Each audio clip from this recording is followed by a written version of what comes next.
thank you, and welcome to my podcast.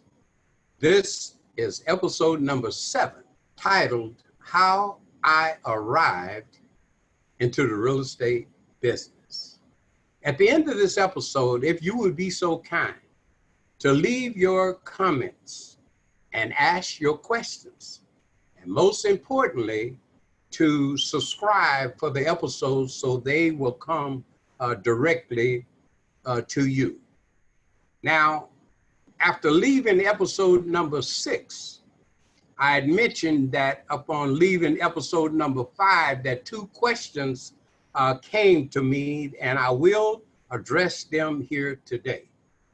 One was, how long will it take me to arrive into the real estate business? And the second question was, what am I looking to accomplish? What am I looking to achieve upon my arrival? Let's take the first question. I have been into the real estate business now for 32 years, meaning that I got started when I was 45 years old. And in the month of February of this year, I released my first episode.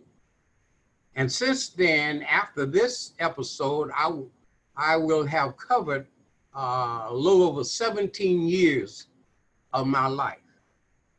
So you can see that it will take me a few more episodes to arrive into the real estate business. So be patient and watch the stories unfold. Now, the second question I find relatively difficult to be able to summarize in a statement or a question. And the reason being is that I have a multitude of things that I would like to accomplish upon my arrival. But I will share with you a few, perhaps maybe 3 questions. One is that when you or your family member think about buying or selling real estate, that you first think about the Fisher Realtors team. Second, if you or your family member are having credit issues and perhaps you are in need of credit repair, before going to companies charging you a lot of money, that you first think about the Fisher Realtors team. Thirdly and lastly, that if you or your family members are having problems making your mortgage payments, perhaps you have even received a foreclosure notice, before going to companies charging you a leg and an arm, that you first think about the Fisher Realtors team. I have hired and trained qualified, knowledgeable, compassionate real estate agents to help you.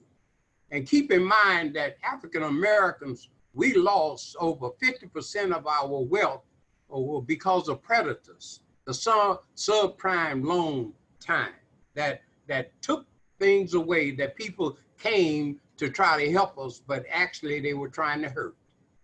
Remember what the Bible teaches us, that to beware of false prophets who come to you in sheep's clothing, but inwardly they are ravenous wolves. That's taken from the book of Matthew, the 7th chapter, and verse number 15. We have to beware. So the Fisher Realtors team, we provide this service free. And we have been doing that for many years.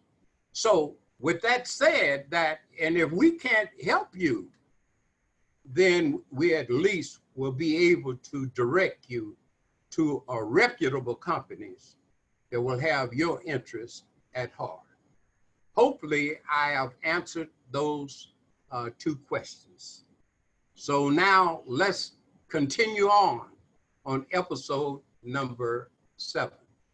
You may remember that upon entering the 10th grade, I was a B student. And upon the 10th grade completion, I'd increased my grade point average to a B. And now I'm entering the 11th grade at Richmond High School. And on the very first day of school in my history class, the teacher's name is Mr. Scolari. He was greeting all of the students at the door.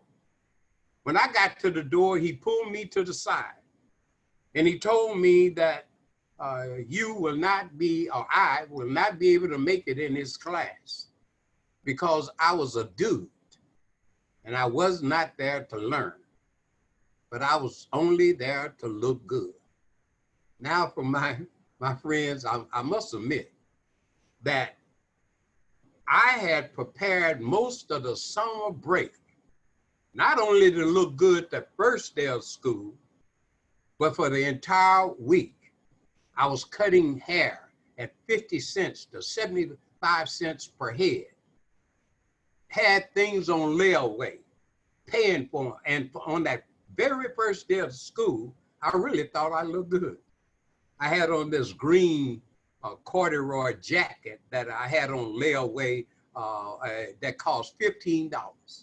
And I was there at Rogers Men's Store with 50 cents, 75 cents, a dollar at times, paying for this jacket. And in addition to that, I had a matching, closely matched corduroy pants that cost $5 that was on layaway.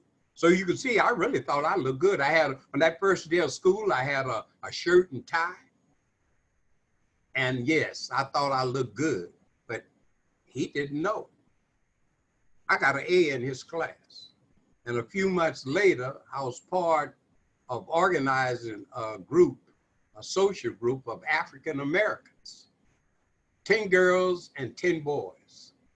We called ourselves the Uniques because we felt like we were unique. We were different. We had probably the largest and only African American group that was organized in the school at the time. And another thing that made us unique, that in order to be a member of this group, you had to have at least a B average.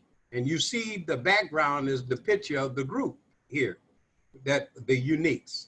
And to my right, you will see Winnie Chancellor, and then Harry Spencer, Beverly Yates, and August McCoy. And over to the right of the rock, you see Willie Tippador, Gracie Jacobs, Lee Timmons, Teresa Dixon, Leroy Walker, and Barbara McConnell. And at the bottom to the left, you will see Charles Boney and Dorothy Lawson, and then me. And moving over to Joanne Fisher, not related, Irma Serva, James Moore, Eugenia Miller, and Dunley Thomas. Now I want to come back to the lady that's next to me at the bottom, and that would be our chaperone. And I have to say a few words about her because she was unique within herself. Mrs. McCoy had 9 children herself, but she still had time for us, the Uniques. Her oldest kid was Patsy, then Ralph McCoy, then August McCoy, then Nelwyn, and then Theodore, and then Jackie, and then Ray McCoy, and then Monica and Robert, and 9 children right there on 9th Street in the city of Richmond. But Mrs. McCoy kept us on track. She encouraged us to get our grades and to do better in life. Then next, I was part of organizing a singing group. And this group was also called the Uniques. You'll see a picture of me to the left, and then Mary Alice Brown, Flossie Baker, and Beverly Yates. Now, look, Beverly Yates was in both of the Unique group. She was in the Uniques social club with the 10 boys and 10 girls, and also she had a voice for singing in the Unique singing group. And then the musicians was the taller guy you see is Robert Baylock, and then Albert Boland, he was a twin. His brother name was Albert, and then Paul Crowder. These were the unique groups. These were very important parts of my life.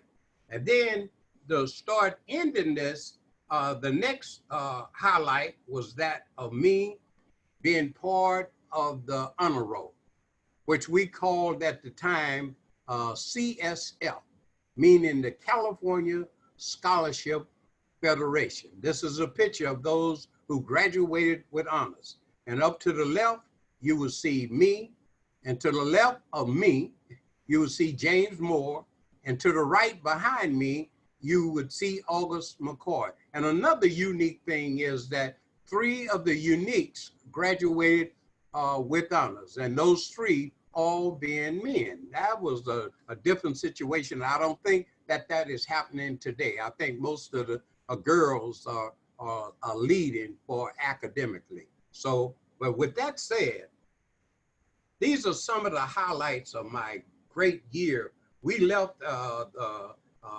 completed 1961 with the Oilers varsity basketball team winning the ACAL champions, led by the great shooting of Leroy Walker.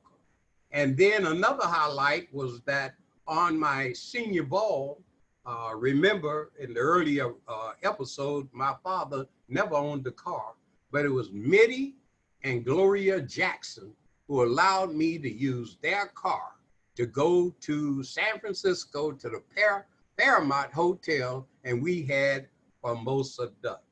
So with that said, the honor roll, and then to top it all, I was elected by my class members to be the best dressed boy at the school.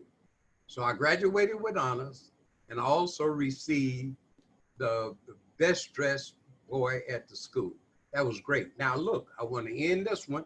Things will continue to change in these episodes. You need to be with me on episode number 8. And again, I would like to thank you and continue to be with me on the episodes. Thank you, thank you, thank you.